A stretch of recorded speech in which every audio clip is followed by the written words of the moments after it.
राखतो महाराष्ट्र माझा। मित्रांनो, आज आपण एका तथाकथित सुसंस्कृत समाजात जगतोय, जिथे अन्याय, पक्षपात, भ्रष्टाचार, सत्तेचा गैरवापर याची शेकडो उदाहरणे डोळ्यासमोर रोज घडताना आपण पाहतो।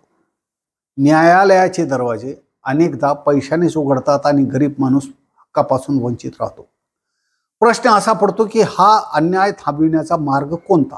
इतिहासाचे पुस्तक उघडून जर पाहिले तर न्याय फक्त पैगंबर मुहम्मद पीस बी अपॉन हिम यांच्या काळातच झालेला होता, 1446 वर्षापूर्वी।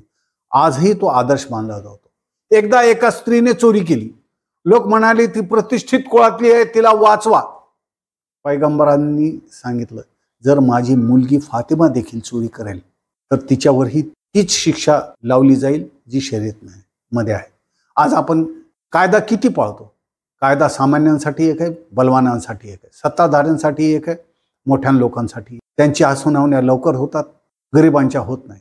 एकदा एका मुस्लिम आणि यहुदी व्यक्तीमध्ये वाद झाला।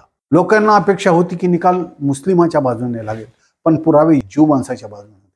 पैगंबरी न्याय ज्यूच्या बाजूने गेला। आज आपण स्वतःला विचारायला नको का की आपण जात, धर्म, पंथ याच्यावरून निर्णय घेतो का नाही? आपण उच्च स्तरावरील न्यायालयातही राजकीय व जातीय दबाव आणतो का नाही आणि तो दिसतो का नाही? बद्रच्या युद्धाची आठवण तुम्हाला सांगतो। बद्रच्या युद्धानंतर शत्रू कैद्यांच्या बाबतीत पैगंबरांनी आदेश दिला होता की त्यांना चांगली वागणूक द्या। कैद्यांना उत्तम अन्न, चांगली जागा झोपण्यासाठी, बसण्यासाठी मिळाली आणि मुसलमान खजूर आणि पाणीवर जगत राहिले। शत्रूला चिरून टाकण्याची भाषा आज केली जाते। काय सुरू आहे या जगात? गझामध्ये पहा, युक्रेनमध्ये पहा। प्रश्न आहे की आपण 21व्या शतकात राहतोय की टोळी युगात राहतोय? अशात प्रश्न निर्माण होतो की खऱ्या न्यायाचा मानवी चेहरा आपण विसरलो आहोत की काय? मित्रांनो, सुलह हुदैबियाच्या तहाच्या वेळेस दोन्ही पक्षांच्या सह्या झाल्या, तेव्हा एक सहाबी म्हणजे एक मुस्लिम व्यक्ती जे रक्तबंबाळ अवस्थेत कुरेशच्या तावडीतून सोडून आले, त्यांचं नाव अबू जिंदल होतं। त्यांनी प्रेषितांना आपल्या सोबत घेऊन जाण्याची विनंती केली, पण प्रेषितांनी त्यांना कुरेशच्या हवाली केलं। ते म्हणाले, करार आहे, करार तोडणे हा सुद्धा अन्याय आहे। आज आपण पाहतो की अनेक करार कागदावरच राहतात।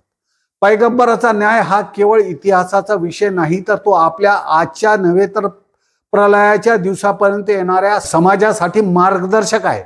न्याय कोणत्याही नात्यावर आधारित नसावा, जात, धर्म, पंथ या पलीकडे असावा। शत्रू असला तरी त्याला त्याचे हक्क दिले जावेत। मानवता त्याच वेळेस योग्य दिशेने वाटचाल करेल आणि हीच न्यायाची खरी कसोटी आहे।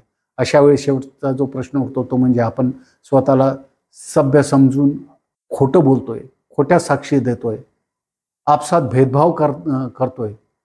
अगदी सौदी अरेबिया जो आज इस्लामचे प्रतीक मानला जातो, त्या ठिकाणी सुद्धा न्याय होताना आपण दिसत नाही। मोहम्मद बिन सलमानचे प्रमुख टीकाकार जमाल खशोगी यांना तुर्कीच्या दूतावासात सौदी अरबमधून डेथ स्क्वॉड पाठवून त्यांची हत्या घडवून आणली गेली। मग प्रश्न उरतो की जर सौदी अरबमध्ये ज्या ठिकाणी पैगंबर स्वतः जन्माला आले त्या ठिकाणी न्याय नाही, तर आज जगामध्ये दुसऱ्या ठिकाणी कुठे न्याय मिळेल? न्याय ज्या वेळेस होणार नाही त्यावेळेस शांती राहणार नाही, समाज अस्वस्थ राहील। It will be the suppressed war, एक असं युद्ध राहील जे दाबले गेलेले। लोकांच्या भावना या जळफळाट होत राहतील।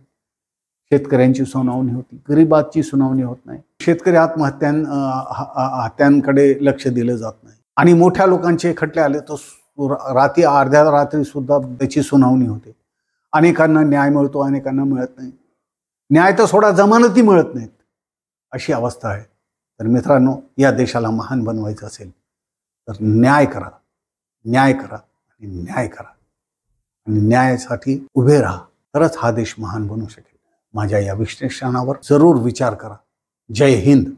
व्हिडिओला लाईक, कॉमेंट, शेअर करा आणि महाराष्ट्र टुडे या यूट्यूब चॅनलला सबस्क्राईब करा।